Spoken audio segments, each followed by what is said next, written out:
What if your biggest struggles are not random but a forgotten debt, Ṛṇa, calling your name? Delay in children, stalled money, family conflicts. Could this be Pitru Dosha?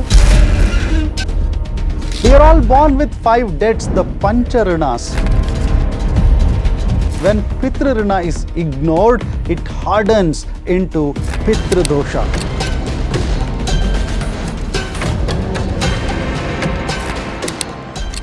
Namaste and welcome to the Vedic Wellness Podcast. Today, we take you into a hidden world you will rarely find explained. The secret of Pitru Devatas, their hierarchy, their forms, their divine connection to Supreme Lord Srihari. We will explore what is Pitru Ṛṇa, the debt we are all born with. The hierarchy of Pitru Devatas from Chirapitrus to Ajanaja beings to the mighty Vasus, Rudras and Adityas.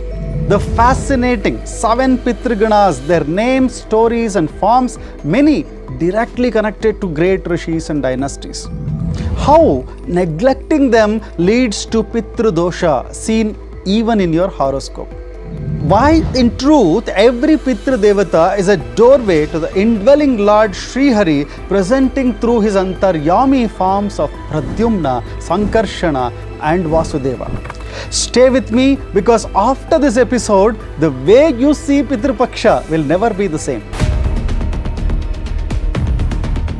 You have probably heard that these 16 days are for remembering ancestors.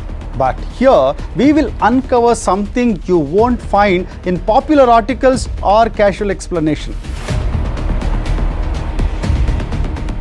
Did you know that even before you begin earning, speaking or acting, you are already born carrying the 5 Ṛṇas, the debts? What are these invisible Runas, the debts, and why does one of them, the Pitru Ṛṇa, silently shape your destiny? Every human being, says the scriptures, is born with Pancha Runas, the 5 debts. First, the Deva Runa, to the gods, cleared through yajna and worship. The second, Rishi Runa, to sages, cleared through Swadhyaya, Pravachana, the study and transmission of wisdom. Third, Manushya Runa, to the society and family, cleared through seva and hospitality. Fourth is Bhuta Runa, to nature and living beings, cleared through protection and compassion. The 5th is Pitru Runa, to our ancestors, cleared through Shradha, Tarpana and Pindadana. Of these, Pitru Ṛṇa is most intimate. Your very body is the gift of your forefathers. From father's line, Pita, Pitamaha, Prapitamaha. From mother's line, Matamaha, Matrapitamaha, Matraprapitamaha. Together, these 12 Pitru Devatas, the Dvadasha Pitrus, sustain your being. When Pitru Ṛṇa is neglected, it crystallizes as Pitru Dosha. In astrology, this appears as an afflicted 9th house or the malefic influence on the sun, the Pitru Karaka, or the placements of Rahu Ketu. In life, it manifests as delay in marriage, denial of children, financial struggles, family disharmony, and unexplained illnesses. It is not punishment. It is simply the echo of our lineage saying, please remember us. Clear the Ṛṇa and we will clear your path. Every year Pitru Paksha is the golden opportunity to pay back this debt, the Runa, by doing Shradha with gratitude. We free ourselves from Pitru Dosha and invite blessings. Who exactly are the Pitrus? Are they just wandering souls needing food? Or are they divine guardians arranged in a cosmic hierarchy? Most people think Pitrus are just departed souls, but our tradition tells us a deeper truth. They are the Devatas, arranged in a hierarchy. Let's get to know that. First, the Chirapitrus, higher than the Gandharvas, belonging to the Ajanaja category. They are honorary members of the Devata clan. Second in the order is Deva Bhrityu Pitru Gana, 100 attendants with 7 holding supreme rank. The third in the order is Pitru Gana Devatas, The 7 cosmic deities born directly to Devatas, tasked with restoring lost Brahma Gnana to their descendants. Fourth in the order is Pitru Patis, 3 great guardians. Kavyavaha is the Devata who carries offerings as smoke, Yama, the Lord of Dharma, Soma, Chandra, who governs time and mind. Fifth in the order is Deva Pitrus, the most famous Vasus or Aštavasus, the 8 Vasus, Ekadasha Rudras, the 11 Rudras, and Dvadasha Adityas, the 12 Adityas. But it does not stop there. Each group of Deva Pitrus is indwelled by Lord Sri Hari through his Vyuha forms, meditated by Mukhya Prana. Pradyumna resides within the Vasus through their Antaryami Mukhya Prana. Sankarshana resides within the Rudras through their Antaryami Mukhya Prana, and Vasudeva resides within the Adityas through their Antaryami Mukhya Prana. Thus, when we worship Pitru Devatas, we are in truth worshipping Lord Sri Hari, acting through his Devata networks. This means every Pitru Devata is both cosmic and personal. They are within us, guiding our body, senses and mind. When we perform Shradha, we are reconnecting to this divine presence within. What if I told you the Shradha when you perform, it is not received by the unknown spirits, but by 7 cosmic Pitraganas whose daughters became mothers of Parvati, Vedavyasa, Yayati and the Trishanku. Wouldn't that transform the way you see this ritual? The real gems are the 7 Pitraganas. Few know their names or stories, but they hold the key to understanding Pitru worship. They are divided as Amurta, the subtle invisible, and Murta, that is visible manifest. Amurta has 3 subtle forms. The first is Vairaja. His daughter Mena Devi married Himavan, the father of Parvati. The Uma Devi, wife of Shiva, comes from this line. The second Devata is Agnishwata, and his daughter Achyuda married Parashara Rishi before Satyavati, the mother of Vedavyasa. The third Devata is Barhishada. His daughter Pivari married Shuka and bore 4 yogis, including Krishna Gaura and Prabhu Shambhu. Now coming into the Murta, the 4 visible forms of Pitraganas. Sukala, the daughter Gau, connected to Chandravamsha. Angirasa, the daughter is Yashoda, mother of King Dilipa, and we see this king's name during the Vamshavali, the lineage of Lord Sri Rama. The 6th is Suswada, the daughter of Viraja, wife of Nahusha, the mother of Yayati. You all have heard of the story of Nahusha and Yayati. The 7th is Somapa.